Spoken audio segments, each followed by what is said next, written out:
On Thursday, the president admitted that he deserved some criticism for the disastrous rollout of Obamacare, but he stood by his conviction that America's healthcare system needed an overhaul.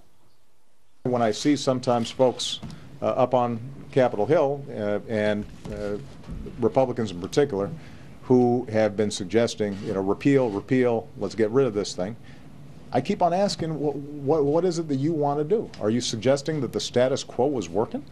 Because it wasn't, and everybody knows it.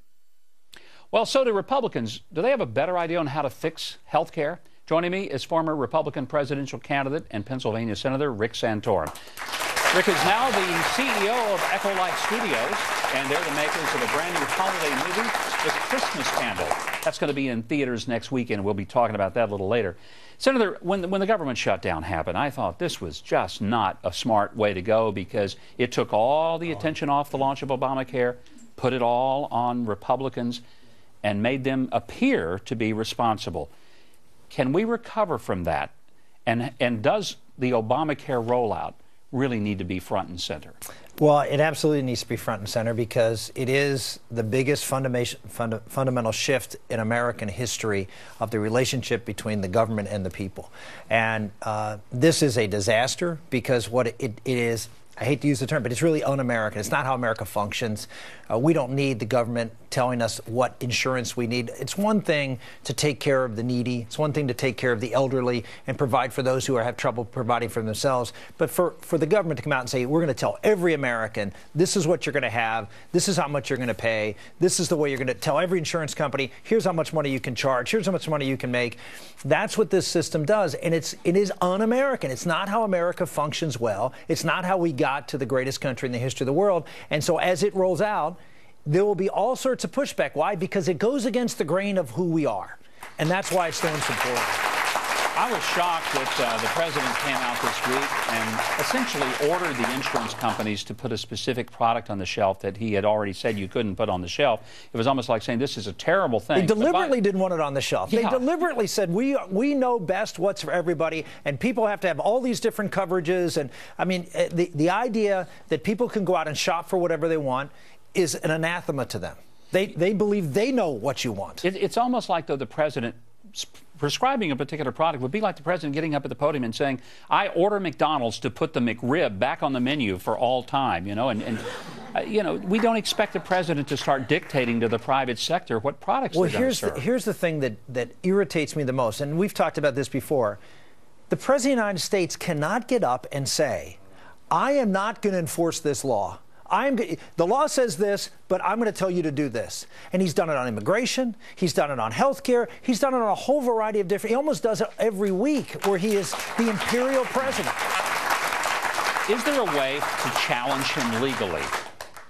To say, you can't do that? I mean, well, the hard part about challenging him legally is how do you challenge a president who is harmed by the president going out and saying, I'm not enforcing a law, and you have the choice as to whether you want to offer this or not.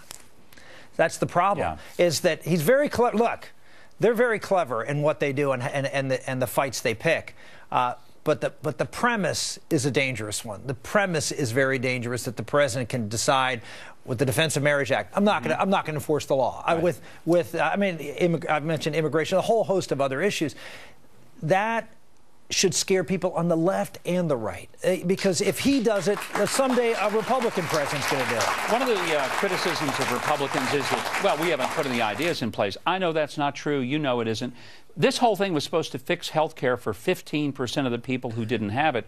Why didn't we just carve that 15% out, create a program where we had sort of an expanded Medicaid-like program that still would require deductibles, co-pays, and premiums, and have buy-in from the consumer, but at least they would have access, but it wouldn't have disrupted the 85% of the people who had health care. Why didn't we do that? Well, I proposed a plan when I was in the United States Senate that said that we should give a tax credit. We should treat everybody who has health insurance provided by an employer the same as people who don't. And people who have health insurance provided by their employer have tax-free health care benefits. Yeah, right. But people who buy it themselves don't have tax-free health care benefits. So I was for a tax credit or a tax break to make sure that everyone got the same tax treatment, no matter whether you're employed or not. Who was against that? The left was against it. Why?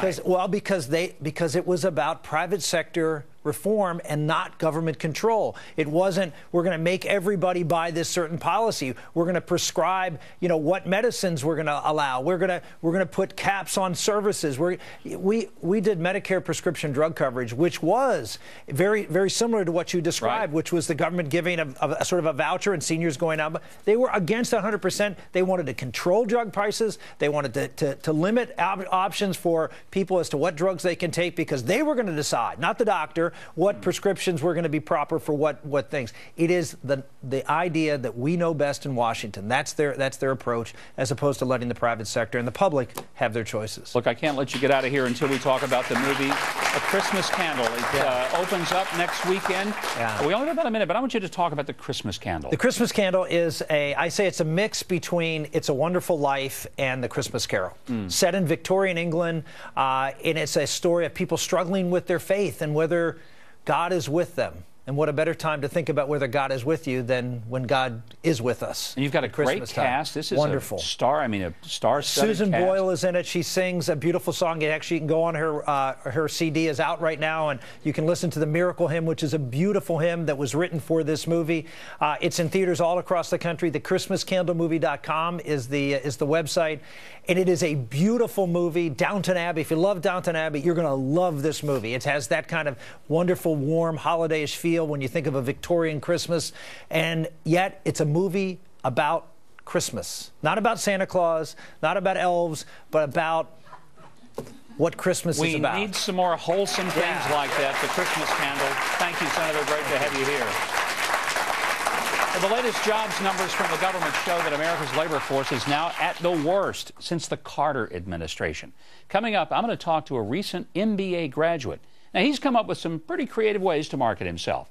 How optimistic is he of his career outlook? We'll talk to him next. I'd like to hear from you. Go to my website, MikeHuckabee.com. Tell me what you think on the Leave Feedback section.